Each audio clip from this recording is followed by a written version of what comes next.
Parashat Matot, que l'on lit cette année séparément de Parashat Masé. Vaïdaber Moshe el Raché Hamatot les morts. Moshe s'adresse aux chefs de tribu, Raché Hamatot, et leur transmet les lois des Nédarim.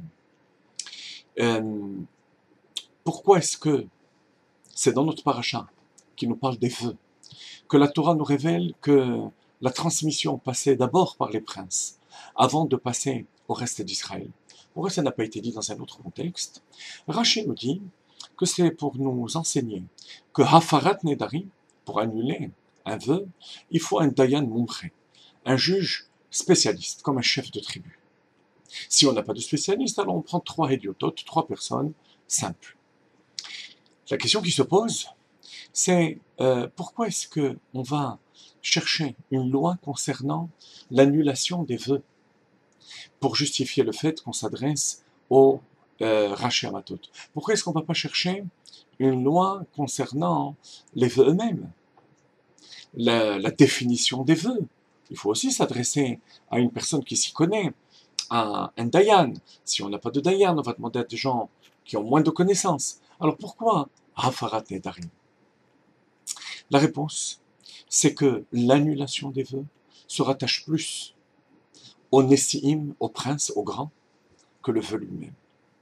Effectivement, la Chassidoute relève dans différents endroits, dans le Talmud, dans les Psukim, que parfois les vœux sont présentés comme quelque chose de souhaitable, alors que parfois il est fortement déconseillé de faire des vœux. D'après une opinion, cela est même interdit, à tel point que ça justifie l'apport d'un korban khatat, un sacrifice expiatoire, même pour quelqu'un qui a accompli ce vœu. Alors, comment résoudre cette contradiction? Tout dépend du niveau où on se situe dans Avodat Hashem, dans le service divin. Au début, lorsqu'on a des faiblesses, au début de la avoda, du travail, notre philosophie, notre approche des choses doit être une approche de neder, de vœu, d'abstinence par rapport aux choses matérielles. Parce qu'on n'est pas encore assez mûr pour élever ces éléments matériels.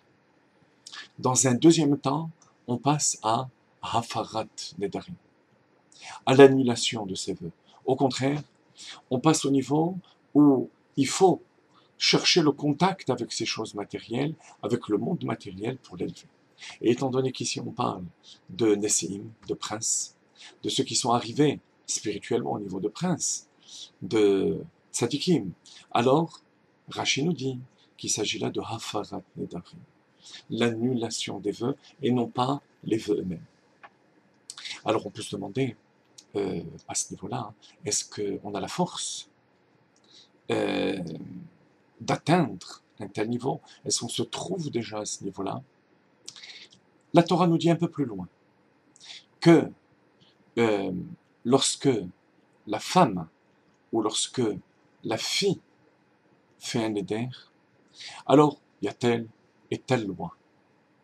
Chassidut explique que la femme ou la fille, ça se rapporte à chaque juif. Chaque juif est appelé Kala, la fiancée, la femme d'Akadosh Baruch Hu, ou bien Benot Tzion, la fille d'Akadosh Baruch Hu. Lo zaz mechavera ad shekraa bito, sa fille, de par le lien qu'on a avec Akadosh Baruch Hu, le lien étroit de femme ou de fille, on peut s'élever au niveau de Hafarat Nedarim, du prince. Parfois on est au niveau du Neder lui-même, donc de l'abstinence par rapport aux choses matérielles, et ça sera pour nous de cette manière qu'on sanctifiera le nom de Dieu, alors que parfois il faut s'élever en révélant en nous le niveau de femme ou le niveau de fille par rapport à Kadosh Baruch Hu, à un niveau de Hafarat Nedarim, d'annuler le vœu et au contraire d'élever le monde matériel. Nos maîtres disent dans le Yerushalmi, Atid kol tzadik, la tête din vechishbon. Chaque tzadik devra donner des comptes pour chaque chose qu'il aurait pu manger et qu'il n'a pas mangé, qu'il aurait pu élever et qu'il n'a pas fait. Donc ce qui veut dire que